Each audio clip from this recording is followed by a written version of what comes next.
ID বলে hack হয়ে গেছিল, অথচ আইডি হ্যাক হয়নি তাদের।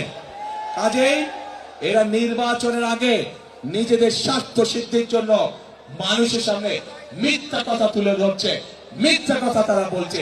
এদের একটাই পরিচয়, এরা মিথ্যাবাদী।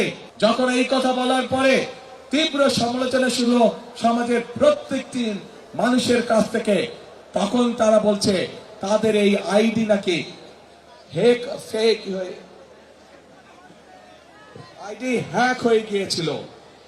প্রিয় ভাই বোনেরা, এই বিষয়ে যারা বিশেষজ্ঞ তারা পরিষ্কার ভাবে বিভিন্ন ভাবে বলেছে যে আইডি এইভাবে হ্যাক হতে পারে না।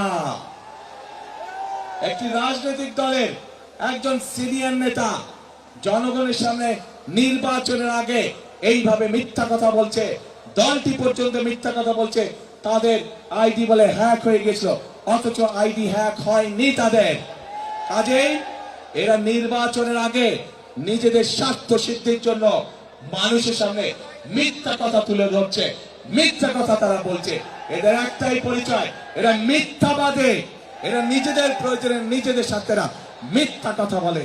যারা মিথ্যা কথা বলে, হাজার লক্ষ কোটি মানুষের সামনে যারা মিথ্যা কথা বলে, যারা বিশেষজ্ঞদের মুখের উপরে মিথ্যা কথা বলে, এরা আর যাই হোক এরা দেশ দরদি হতে পারে না।